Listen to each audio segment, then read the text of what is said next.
of the Dr. Denisha Keating Show. Super excited to have you guys here and joining us. We're going to be talking about a very, very awesome topic today. It's one near and dear to my heart about how to cheer other people on, empowering each other. Specifically, we're going to be talking about women empowering other women, especially if we do something very similar. I think one of the biggest misconceptions is that everyone is a competition between each other. And I have heard time and time again with others is that we kind of feel like it's not a we can cheer each other on. We just have to be the person to take things away. So we're going to start by talking. Anyone can share, but what have you found to be the thing that helps you empower other women? Yeah. Go ahead, Julie. If you I was like, do you play the game of who goes first? Yeah. So, I mean, that's like, first, thanks for having us on the show. I love connecting and being on the show with women, talking about this. So for me, that's become like my life, my mission and vision, right? Like empowering and supporting women. From many, many years ago, I experienced a lot of toxic environments with women, and I really wanted to see that change. And so for me, empowering women and really being a champion for someone is important to me because I didn't have a lot of champions when I was starting my career, and I would have given anything to have some women champions. So I know there's a lot of stuff to talk about. That's kind of one of them for me, is just really being a champion for other women. Rashawn, what about you? I think what really draws me into empowering other women and women working collectively is that, especially my generation, what we were taught about leadership, what we were taught about business was from our male mentors, because truly we didn't have a lot of females in leadership at the time, or in high level leadership, some leadership, right? So we are not taught to lead with our natural traits. And we have some really beneficial leadership competencies as women. As you know, a lot of EQ talk in leadership nowadays, that is kind of that magic in leadership, is to have EQ, that emotional intelligence, and that's a natural trait for women. We can almost take that old saying of, oh, women are so emotional. Well, thank you. Like, take it as a compliment, because if we use that power for good, it is so beneficial. And we have decades, if not centuries, of proof of what we are doing with that. And, as women, we need to then now mentor the next generation of, hey, this is who we are. This is how we lead. It's perfectly okay. We are just as good, if not excelling in leadership due to these traits. And that's what I hope to voice out in the community. I love that. And I know one of the things that has kind of always come about is, again, that competition. There's friendly fire where it's just like, oh, you because you're doing well, I want to do well too. But then it becomes really toxic, and not just against other women, but also men. And that is a conversation that I think a lot of people have expressed is like, hey, I love what you're saying. However, the way that it's coming across is that it has to be you or me, or I have to stab you in the back to get to the seat. So what are some things that, as you start to pour into people, or maybe even what you desired poured into you, what would be something of a healthy boundary that you would say, hey, this is how we build people up without tearing everybody else behind us down? Michonne, why don't you go first, and then Julie, you can go. To think that there's not enough business out there for everybody. We're in a planet of 8 billion people. Not one person on this planet is that important. Okay. So there's always ample business for all of us to support one another, to encourage one another. And let's be frank, there is so much potential with power in numbers. If we work collectively, if we work as a sisterhood, if we and set aside the numbers of business, right? As a person, I know I feel so much better if I'm lending a hand and bringing someone up with me, or if someone brings me up. So there is something to be said for being a good human, and really the benefits of that. And like I was mentioning, there is so much business to go around, and you will learn that as you give towards others, that it is evolving, right? So many more people want that community too, and it is reciprocated. So yes, I just think that we are in a time that things are changing, and that we're just building on that. And Julie, what about you? What do you think? But when it comes to going into this area of helping really empower speak into, encourage people versus taking it and saying, hey, you don't, be quiet, don't sit back down. Like, we don't want to tear down people, we actually want to uplift them. How would you want to receive that, but also how would you coach someone through doing that? Yeah, so I mean, I played high level sports, so I'm an incredibly competitive person. Love It's built it. into me. But when I moved into the corporate world, I experienced this type of competitiveness that was so toxic. I literally physically became sick. My hair was falling out. I was very unhealthy because we weren't competing in a way that was going to push both of us, right? In sports, when I played on a team, we Right. pushed each other and we had Right. fun competitiveness, camaraderie. But in the end, we saw the vision and we knew that if we each worked together, if we each embraced our strengths, we could win because I was good at Mm, some things on the court, but not everything. And I needed mm, my other female counterparts to make that happen. Same thing in any workspace that we're in, and I learned early on when I experienced this, like, why are we doing this to each other? Like, this is crazy. Maybe it's cultural, maybe it's how we've been trained, but it was very much like, hey, listen, it's doggy dog, just fight your way to the top. And that's what mm, really turned me off to all of it. Why I shifted to this like servant leadership mindset of like, how can I serve you? Because in the end, I win. Like when it's all said and done, I would rather surround myself with amazing women who do amazing things because we're all going to look mm-hmm. good. And I don't have to be good at everything. And at this point in my life, I look at it and go, I Yeah. don't need to win anything else. I don't need accolades. Like I am so like happy if you make it. There's this, I forget what it's called, but it's a giving adrenaline. And so when you Mm, give, you actually really physically feel better when you do that mm. with people. It's similar to an adrenaline rush. And so that's really where I was at from my experiences with that.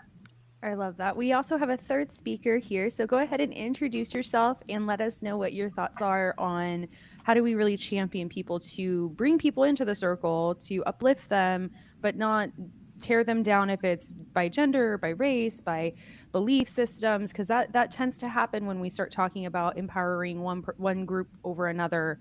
And we're seeing that across the board right now. So how do we be the change that we wish we had? So, good evening, everybody. We had some tech issues, so I apologize for my tardiness. I'm VR Small. Very proud to be an Army brat and a Navy vet, and I am the founder and CEO for the Veteran Women's Enterprise Center. I Part love of it. our values is women helping women, so it's just ingrained in who we are. And the conversation I've been having this year is the power of empowerment. We have got to stop spending so much time talking about all the right things to do, and we really have to put those words into action. And so, one Yes. of the things I find extremely challenging is I attend a variety of different conferences where you have these great speakers who talk about women empowerment and how we can do better and support each other, and everyone's all excited and inspired, and then when you and people say, oh, you can reach me and we can connect, and I'll be there for you, and then the follow-up, it just lacks integrity, and it diminishes our relationship as women, because then we don't Yes. trust each other, and we begin to Yes. think that no matter what she says, that's not really what she means. And when we think that Yeah. way, when we feel that way, it's very hard for us to have genuine, sincere Mm. relationships, because we don't see the output of the words. Yeah. And I Yeah. often say that our greatest enemy for us as women is us. Mm. Yeah. We are not doing the things we need to do to empower each other. We're the majority of the population, but yet we're not Mm. making the majority of the decisions. And we have to Yeah. ask ourselves why, because we're in a Mm. position of power, but we're not executing that power in a way that really empowers us and really speaks to Yes. who we are. And so, there's work to be done, and it's Oh so yeah. amazing to be here with ladies who are committed to women helping women and empowering each other. So I'm excited about the road ahead because we know we can do it. So it's just Yes. figuring out what are those strategies for success that we need to implement. Absolutely. And I really like that you said like there's some side conversations happening. It's really I've been in those side conversations where in public it was, I'm being promoted, I'm being applauded, and then in a side conversation, it's like you need to tone yourself down. You need to not.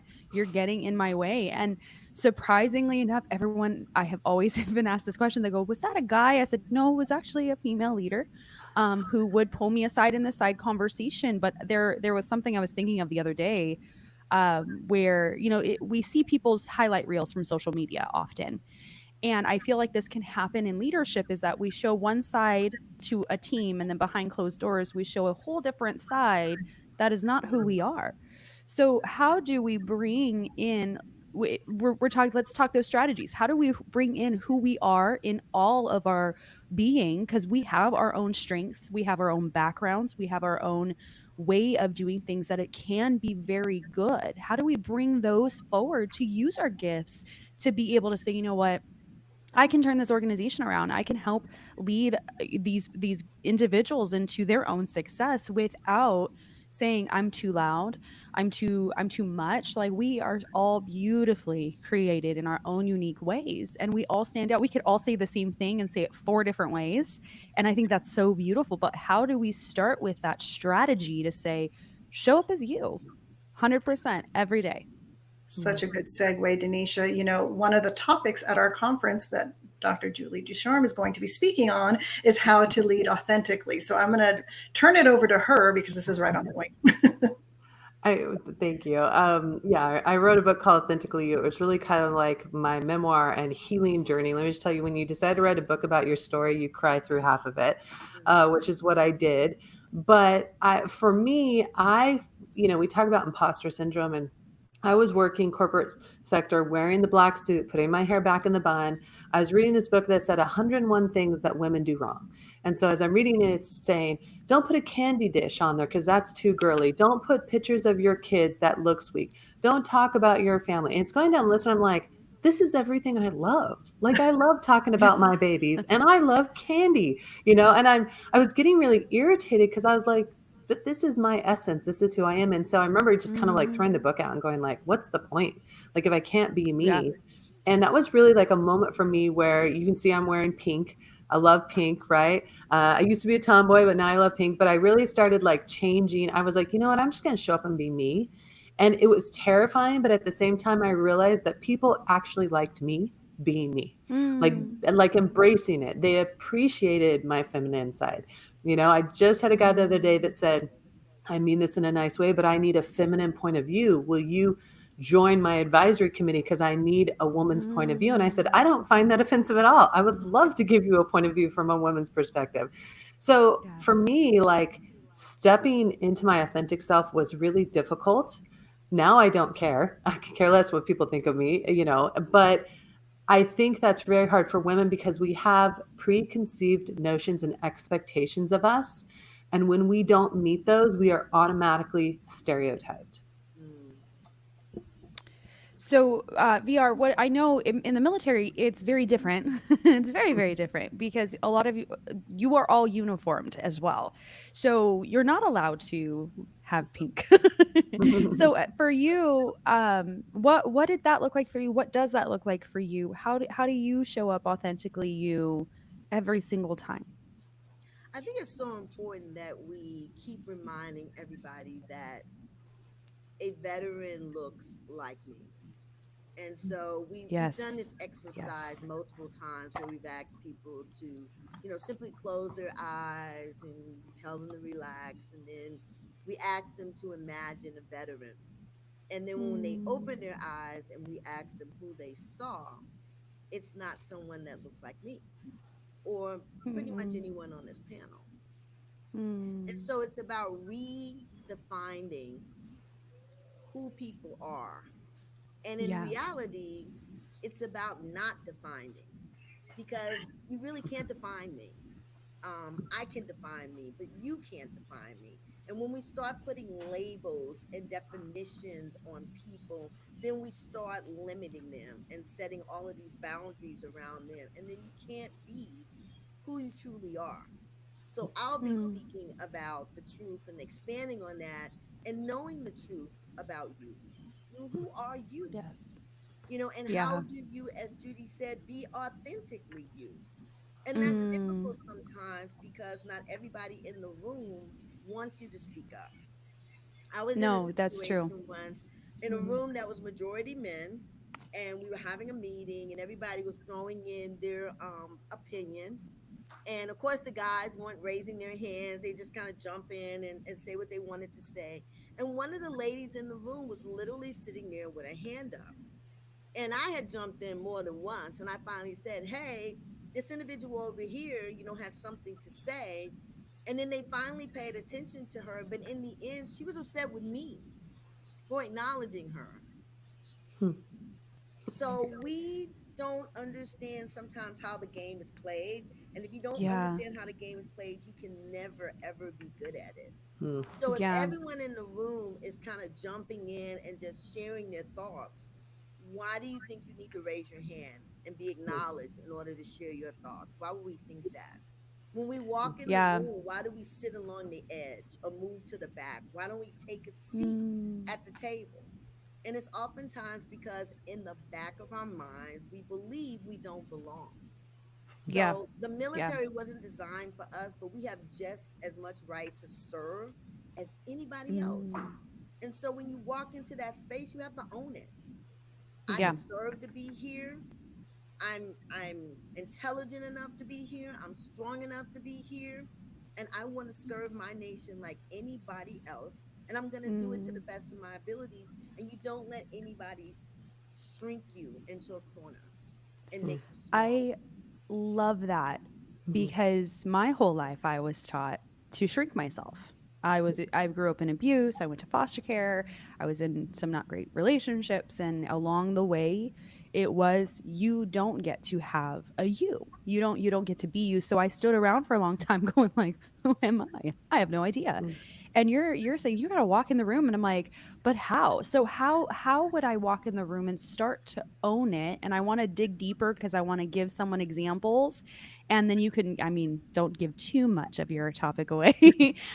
But how if I was struggling with that, how can I walk into a room and say, okay, let me start to own it when I am being told I mean, through my career, same thing, actively told like, stop raising your hands, stop telling people you're getting a PhD, stop telling people that you know what to do, stop offering the help. Just sit and let them complain. And I'm like, that's not how we be effective. And they're like actively I was being smashed down and it was so Hmm. frustrating. But if I were to be with you, all three of you going, I need you to encourage me to stand up and take the room, what would you guys tell me? Michonne, you can start. Yeah, that's interesting. So my talk is called The Irrefutable Competence of Our Leadership. And the way I came about this, so I have worked in higher education for more years than I like to admit. And I was going for my doctorate. My doctorate's in educational leadership. It's designed to prepare me to run a university. And I had to come up with a research topic on based on that. And I looked around and I said, you know what? There's no one representing me in leadership in higher education.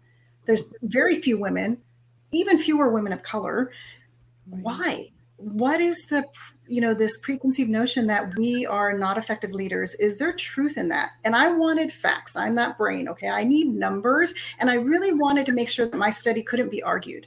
Like I wanted facts. So I did a quantitative research and I spent 5 years researching it for my study and found, not shocking to any of you in the room now, not only are we capable leaders, but we excel. So the advice I would give someone is realize the facts out there, educate yourself, so that way you have the power of those facts in your brain before you even walk into that room. And nobody can take that away from you. You can walk in there knowing not only what you can accomplish yourself, but what others have accomplished walking into those rooms too.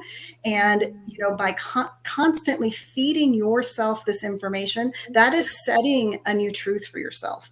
Set a new Mm, truth. So when you walk into that room, you are empowered. I love that. And then Julie, what about you? Yeah, so I kind of have this problem where, I played sports and I was told to walk into the room very confidently. So on a regular basis, I am told, you look so intimidating, I didn't want to speak to you. And I'm always like, what do I look like when I walk in? And so I've actually been dinged for that. People have told me I'm too intimidating when I walk into the room. So then as you mentioned, try and make myself smaller. I'm a 6 foot tall, big girl. It's hard to make myself small in a room. So I just I love decided it. to, I just decided to embrace it. I walk in, I sit Mm, down at the table, and like you mentioned, VR, I don't raise my hand anymore because when I did, nobody would acknowledge it, and I just jump in. And mm, I'll tell you, sometimes in the pit of my stomach, in certain situations, I am absolutely nervous. Like I'm yeah. going, okay, I really feel like I need to say something. And maybe I'm not the most qualified person, but I got to say it, right? And most of Mm, the time people go, "Thank you for saying that." And sometimes I know I've got to say something that people are not going to agree with it, but it's a truth. And you know what? More than often there's respect there because they go, "You know what? You said the truth that none of us wanted to say." And so mm-hmm. I think when walking into a room and owning who you are first is terrifying, right? Right. Because we naturally want to be accepted as people, right? I mean, who wants to come in and feel like we're not welcome in a room or we're not accepted? Right. But something I've learned is that when we come in, we own who we are, we speak our voice, there's going to be people who love it and people who don't. And that Mm-hmm. is okay. We live in a world where people say, like, well, if you're not loved by everyone, then you're not good. That's not true. If you're doing it right, I guarantee you, and I run into this every day, every time I put on a She Talks event, I get people that go, I love this. This was life changing. And then I get someone who writes me a nasty letter and complains and tells me how terrible I am and how terrible they thought the event was. And so I had to be okay being okay with people who aren't okay with me. And so I think if we Mm, can get to the point where we know our worth and we love ourselves enough to know, why do I care about that person who doesn't care about me? Care about the people who mm, love you. And that's really all that matters. Then you can own yourself. But I'll tell you, I've been in some really like high level meetings and I've had the pit in my stomach with butterflies going, I got to say something, but crap, this is terrifying. But I mm. never regretted it. So Yeah. I've been told as a big, large woman to minimize myself, and I realized that's not possible. So I'm just going to own it, size wise, voice wise, and everything. And when you walk into rooms with things like this on, bright pink, you can't help but not be ignored. Sit down. So, but that's kind of how I did. So I kind of had the opposite problem of saying that I'm too big when I walk into a room. Mm. I So, think there's a saying out there that I learned from somebody that said if you're trying to make everybody happy, you're not going to make anybody happy anyway. So might as yeah. well just do what you need to do. But Mm, it really does kind of hit you sometimes. You're like, well, I don't want to make anybody upset. And I'm like, well, those are the people who offend the most people mhm, because you're trying to play the middle ground. And the mhm, problem is that's when you become someone who's two-faced because you're mhm. like, well, I don't want to make you upset and I don't want to make you upset. So I'm going to tell you what you want to hear and I'm going to walk away. But I want VR to answer in on what she feels on this before I say the next thing, because I think we're going to get onto like, I think it's going to keep going with that particular thing I'm going to say. Go ahead, VR. What do you have to So add to this? I'm just gonna build on what Judy said. Is that I think it starts with you developing you. I think it starts with Yes. you finding those affirmations that inspire you, that motivate you, that strengthen you, and build your confidence. Mm, I think it starts with Michael Jackson said the man in the mirror, but I'm gonna say the woman in the mirror, mm-hmm. and literally Mm-hmm. looking in that mirror and telling yourself who you know you are and believing it Mm, and saying Mm, that over and over again so that when you walk out in public, you know who you are. You're not looking through someone else's eyes or someone else's definition or opinion of you, but you know who you yeah. are. And Yeah. regardless of how other people receive you, you can walk into that room, stay in that room, and even leave that room and say, you know Mm, what? They may not have received me, but I know who I am. And mm, I know what I brought to the table, I love and that. kind of Yeah. their loss. mhm, Their Yeah, I loss that like they that. didn't gravitate to you, that they didn't, you know, take in all of the value that you had to offer, because that's what that diversity does for us. Everybody brings something unique to the table. And when you eliminate Right. that uniqueness, you minimize the validity of everything that you're doing. Yeah, Mhm. and there's something that my brother once told me that it was very shocking for him to say this because he's not someone that we don't go into emotions. That's just not what me and my brother do. But he said something that he goes, "Sometimes you say things and it hits me and I don't like that it impacted me." And I was Mhm. like, "What?" And he's like, "It's not about you. It hit something in me." Mhm. And that's what happens is that sometimes when someone doesn't like us, it has nothing anything what we do. Sorry, I hit mute and then unmute. It's fine. It has nothing to do with what we did or didn't say, but the fact that they are Mhm. maybe they're looking at us going, well, I want to be where you're at and I'm not there. And that makes me mad. I'm almost 35. I've had my PhD since I was 31.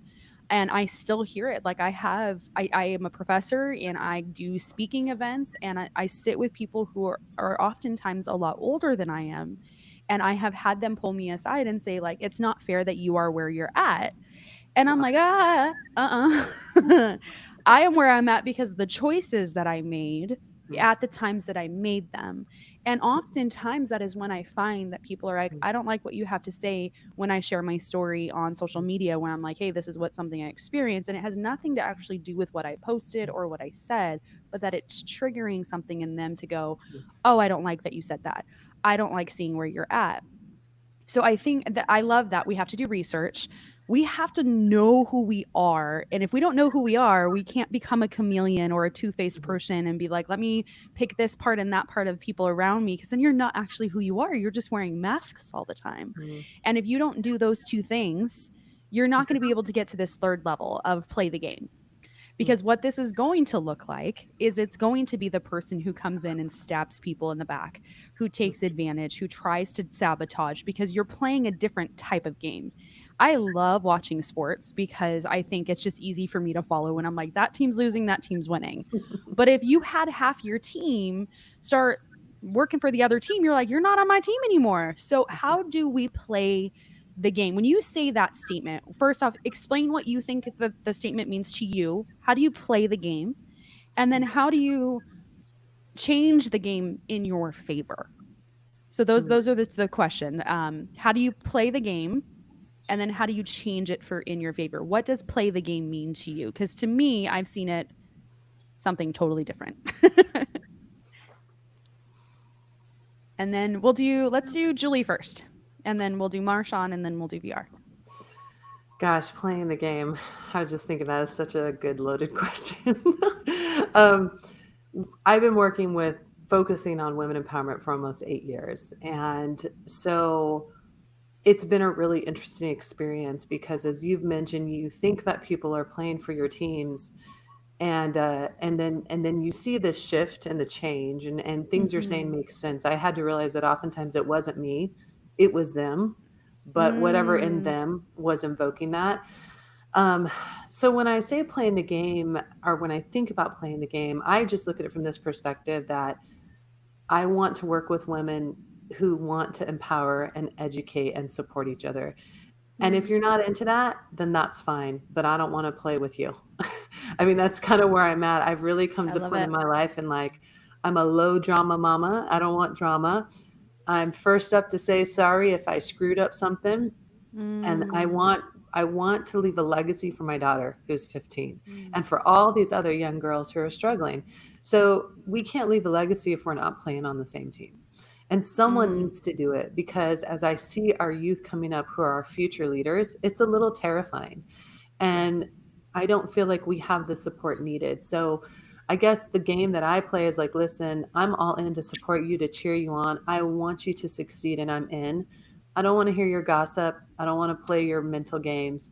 If you don't like it, that is fine with me. But that's kind of how I play. And most people who know me, I believe in servant leadership. And so Mm, that, and I started that leadership style really about 10 years ago. I didn't always have that, but I had a real shift about 10 years ago of realizing that being a servant leader, I felt that I could lead more people to success than being a different type of leader.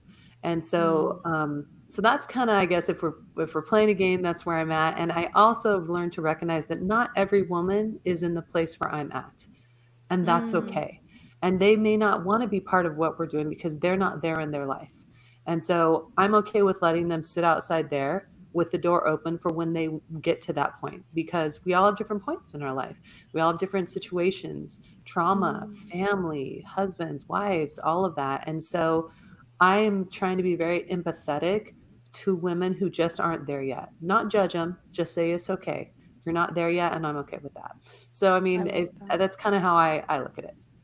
I love that. And then, Rashawn, what about you? The term playing the game just bothers me from get go. But I, if let's be real, that's just the way it is, right? That's the fact of life. The saying goes, people's opinions are none of your business, and Mm, it's not our problem. That's their problem, right? So that's kind of how we have to take a look at it when we say, we want to be liked by all, and when you stand for your convictions, you're going to not be liked by all. So, and that's okay. Like you were sharing, Julie, it's okay to not be liked by all. And then we have Mhm. right. to Right. to agree to that, but build your tribe. And I think that that's exactly what we're talking about in this conversation, how important building your tribe is. Surround yourself with those that have the same values and beliefs that you do, and you can redefine the game.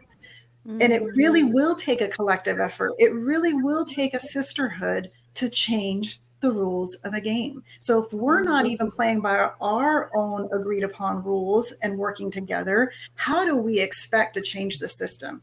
So it has mm, to be this mind shift of let's all work together for the collective good. And like Julie mentioned, she's trying to leave a legacy for her daughter. And I think that that's what we're all trying to do when we talk about women empowerment, is to really leave a legacy that we are just a small part of. And hopefully mm. it's this ripple effect throughout time, and for that's constantly evolving, that's constantly bettering for those young ladies that are going to be trailing behind us. I love it. VR, what about you? So I think it's sometimes okay to leave the game and Mm-hmm. to work to build your own team, particularly Yeah, when you know that the game is not a good game, might be it's not a rigged. fair game, and it's not the kind of game that you want to play. Right, right. Oftentimes, when you are in careers where you work with a company, and I've seen it in my career and in the past, people will complain about a company or an opportunity. And I often tell people, if you feel you can do better, do better. Mm, Move on, leave that company. Don't stay there in that atmosphere. And I know it's happened to me where you feel like, oh, I worked too hard and I deserve this and I deserve that. But the reality right. is, if you understand the team and the people that you're playing with, and you know they're never going to play fair, Yeah, how long are you going to keep sitting there, yeah, waiting on your turn? So now Yeah. you see women having football teams and other teams because they say, I want to play the sport and I'm not going to wait for you to accept me. I'll build my own team. mm, And it's kind of I like love what that. we say of building your own table. If people don't let you to the Mhm. table, then find your own table. Yeah, And it's yeah. not about being cliquish, it's about really understanding the values. And I think both Judy Mm, and LaShawn said it, like, if you don't value the things I value, if you don't, yeah, see the need to support each other and to help other women and to be a right, part of this change, then that's not a space that I want to be in. And it's not right. a game that I want to play in. And I Yeah. think we're coming to the decision. I think that's why you see a lot of people in entrepreneurship, because they just decided, I don't want to do this anymore. This isn't the way to get it done. Maybe I Mm, can find a better way and I can create a better environment for people. And you see a lot of folks moving to work for small businesses, to work for mainstream, because those mm, people are family. They care about each other. They treat yeah, their employees with integrity, and it's fair. yeah. I think it breaks me because it does feel like when you have to be rejected for so long that you're like, well, I got to go make my own table. And you do feel like an outcast. But then you start to, like, I feel like for a long time, I was trying to be in people's tables. Like, I was like, invite me in. I want to be a part of your table. And I would always, like, I would go in real strong for about a year And then it was like, okay, well, where, they're like, you're a great leader. You'd be a great leader. We need to move you up. I'm like, okay, where's the opportunity? And they're like, well, we don't have it. So I would have to go somewhere else to find the opportunity to get the degree or the experience that they were looking for, just for them to promote somebody who had less experience, less knowledge, and less skills than I do. But on this side of things, this is what's crazy. On this side of things, everything I ever did in a job, even like working at Dairy Queen, working in an office, things that I was like, this is mundane, this won't work, I use today in what I do. I do a lot of advocacy for foster care. I work with a lot of doctoral students. I coach people through their goals. And I think it is interesting to kind of sit back and go, oh, I was getting the skill to continue to build the table, not just for myself, but other people. And so now I get excited because I'm like, oh, the table is done. Like the table is ready for some seats. But it can be a very discouraging thing to sit there with no table and go, well, I'm just in a room by myself. So what would you say would be like an encouragement you would tell somebody who's just like, look, I gotta leave. I gotta go. I have to build my own table, but they don't have the table just yet. Mm. Because sometimes the path you're traveling is simply your path. It's not everybody's path. And Mm, sometimes that path isn't clear. Sometimes you got to cut away to really yeah. find that path. And Yeah. so it's not about getting on the road that everybody else is on. It's finding Mm, the road of purpose for yourself. yeah. And if all you're going to do is follow other people, you might just end up off the side of a cliff. You've got to Mm, make some decisions for yourself. And sometimes that's lonely, but yeah. that's okay because those lonely periods are development periods. There are times when Mm, you make yourself stronger, when you build up your yeah. own self confidence, when you spend time learning, as Michelle and Judy were saying, you need to read more, you need to Yeah. do self development, you need to have affirmations, and just Mhm. really feed yourself. Mhm. Feed yourself Yeah. that I am good, I am worthy, I Yeah. have purpose, I have value. Mm. Now I just got to find a place where that fits. But that Mhm. doesn't diminish me because I haven't found it. It's just more work that I can do to be ready when I do find it. And I Yeah. think for a lot of young people, and maybe even, older adults redeveloping themselves, they feel like I don't belong. Mhm. My answer is you don't belong there, Yeah. but you Yeah. belong. And you just have to find that place where you belong, where you fit in. And it's okay if that takes a moment. Don't And worry it's that it's and not it's okay right to here, right create now. it. Yeah. And the whole part you said before, it's okay to create it. And I Mm. think that's where we spend a lot of time wasting trying to find the place when sometimes we're meant to create it and invite others to it and be like, hey, this is the rules to the game. This is what we're going to do. Okay, so we're going to go into our last question, and it kind of was something we started on, but it's good. That's a good question, and I'm going to have Marshawn start. Is how do we go from thought to action? Because that is where we all like it is all fun and games until we have to start doing. And I don't know about you guys. Sometimes I'm like, I'm tired. Like, I am so tired. But how do we go from thought, good ideas to action? Like we are going to fail. That's part of this. We are going to fail and we're going to have to say, okay, what worked, what didn't work, what do we go? But how do we initiate that first thing from thought to action? Yeah, I think a lot of us get stuck in the paralysis of planning, right? Everybody will plan Yep. something to death before pulling the trigger. And talking about what we were just a minute ago, as far as, finding the courage to branch off on your own, to do Yeah. your own path. While that journey is an individual journey, just I think people need to remember, ladies need to remember that you are not alone, Yeah. that contrary to what might be the perceived environment out there, there are so many women that are here for you. We would love to Mm, band together, we would love to be there and be a support system for you and help you do that. And I think the best next step for someone as far as taking action is to really build those connections, really get involved. And mhm. whether you need the help and you're looking for a support group, or if Mm. you can be a support to someone else. Yeah. So, that involvement will shift everything for somebody, and then that will lead to other potential opportunities for taking action. Mm. Because you never know where you're needed or what you need. I love that. Julie, how about you? Yeah, I'm like a get her done girl. So, and maybe that's because I grew up on a farm and it was supposed to be done yesterday. But I have a tendency to want to be a lone wolf. I do. I don't know Yeah. why. I think it's because when I started out, it was just me. Um, Mm. but I found that when you're building a movement, when you're trying to work with people, you have to bring people in to help you move ahead. And Mm. it's very difficult to build by yourself. Mhm. And Mhm. so when you can bring in like-minded people who have the same passion as you, getting that done is even easier. I am not a good one for asking for help either. And so I really have to say, help me.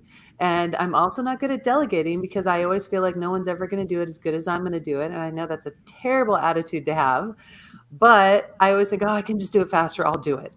And so I've had to really revamp the way that I approach those things, and I don't know Mm. why I do that as a woman. Maybe, I know very often in the corporate world, I was told you gotta figure it out yourself or you're gonna look weak. Don't ask for help, just Mhm. dig in Mhm. and get it, and being competitive, it was like, well, I got to get it done and I got to get it done first. So for me, I've learned very much over the last 8 years. It's been a very journey for me. One, creating the table, as you talked about, absolutely Mm. terrifying. I was told that I shouldn't be on stage speaking because I hadn't made millions of dollars.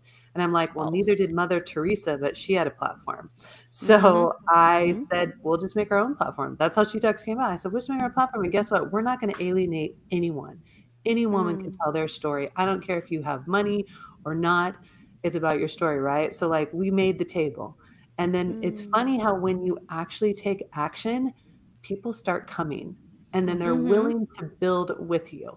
And so I kind of had a lot of lessons learned over the last 8 years of asking for help and, putting my pride away and being willing to delegate and allow someone else to build with me. But I Mm. think for me, at least, that's what I needed to take action on that. I love that. And VR, how about you? How do we go from thought to action? Oh, you're muted, friend. Oh, you're VR, still can you hear muted. me? You're still muted. Oh, I'm sorry. There you go. No, you're I good. was saying, shamelessly, I'm a lot like Judy. I'm listening to her and going, "Oh my God, Mm. she's speaking to the choir over here." But and that's kind of a veteran thing too. We're told go and get it done, and there's nobody there to help you. You're supposed to figure it out, and it's hard to shake that. But Mm. you have to. And I think part of it is not being afraid of change. Mm. We have all these ideas, and sometimes these ideas are very innovative. They're super creative, but it requires change, Yeah. and change can be very difficult. But we Mm. we have to change. Change is almost the only consistent thing around us. Is that Hmm. things are ultimately going to change. So, being willing to just step out and Mm. try something new. I know when I started the BWEC, I created this program that was like a year long. It was called the Mm. Entrepreneur Expansion Initiative, and nobody wanted to support this year long program. I was like, that's too long. How do we get the outcomes? But you know what? We're celebrating our 7th year anniversary this year. And what Mm. are we doing? We're moving to a year long program. We're already I at six love it. months, and people saying we need more time. We need more time. And I You're like, knew I that know. 7 years ago, but no one was listening to me. So now we have the data to support it. But sometimes Yeah. it goes back to what we were always saying, being bold enough to step out on what you believe. And back then Mm-hmm. I felt like I needed to fit in. I needed to do what everybody else was doing. So I pushed that program aside and started doing what everybody else was doing. But here we are realizing that we kind of knew in the beginning what we needed to do. We just Right. needed to be bold enough to step out and do it. I love that. There was a saying, and I know, Julie, you were saying like, oh, people were like, hey, you didn't make $1 million. Like, why would I bring you in? There's a saying that I heard that said a millionaire would never judge you for trying to make $1 million. An Yeah. athlete will never judge you for being in the gym. And I sit back and I'm like, oh, dang. But I think from a very young age, we're taught to strive for good grades. Like, good grades are great. I would never been a really good good grades. But it was that if you don't get this, you're not good enough. And I think that what I have come to realize in my entrepreneur side is failure is so good for us because it helps us grow and learn and change things and adapt and move forward. But I think so many of us go, well, if I don't make that $1,000,000, if I don't do this crazy big thing that changes the world, it's not enough. And what I have started to say in the realm that I advocate for is if I go to an event and there's one person there, that's the one person I was supposed to reach. So if I go to an event and there's 1,000 people, I'm not looking at the 1,000 people. I'm looking at the one person. Who's the one person that I can have a conversation with after the event? Who's the one person that might like message me or email me and say, thank you so much for sharing? Who's the one person that I can coach through to say, okay, you want to be a speaker? I'm going to coach you how to do this. That has changed the way that I look at things, because sometimes when we do things like an event or a class and nobody signs up, we're like, oh, it was a failure, never doing that again. And it's like, no, no, no, no. We just need to reach the one person. So if one person shows up, people are like, are you sure you want to do this? And I'm like, look, if it's just you guys, I think I need to encourage you. That's what my goal is going to be for today. And it has shifted how I believe we need to show up. Is sometimes it's just us that we have to show up for, to show that we can do it. So do you guys have any last thoughts before we plug your guys' event? All right, let's plug that event. So, can you guys tell me a little bit more about your event that you're going to be hosting, where it's going to be, when is it going to be, how much is it, and all the beautiful things about it? Yeah, so event is in Dallas on Saturday, October 5th at Abilene Christian University, the online campus, though, in Dallas. So yes, we have 2 sessions, morning and afternoon, so that way we can fit every working woman schedule, every potential working mom woman. We wanted to make it as inclusive as possible. And tickets are, the same way, priced at a point that hopefully anybody can attend at $59. And the three of us will be speaking. We're going to have exhibitors there, and it's just meant to really. I always use the term, we're going to have fun, we're going to have a forum, and we're going to have some fellowship. And it really is about women uniting and having a good day together. I love it. So our takeaways for today, you guys that are listening, is that we need to do our research. We need to play the game. That's our game. I'm not trying to mimic somebody else's. Go out, step out, create your own table, and then find your tribe, pull people in, ask people questions, and then do some self-care by getting all the coursework that you can, or the side things that you can attend to, where it might be an event, it might be a class, it might be a certificate, it might just be something you see on YouTube, but pour back into yourself so that you can go out and just touch one life. Because that's really what it's about, is that we're going to just go out and do what is our purpose for our life, to be able to impact one. We're so excited that you guys were able to join us. Thank you, ladies, so much for being on today. If you guys have questions or comments, you guys can leave them at the bottom, and they will be checking the YouTube link. And then let us know how the event goes. And if you guys want more, let them know, and we'll make it happen. Have a great day, everybody. Thank you. Bye. Thank you.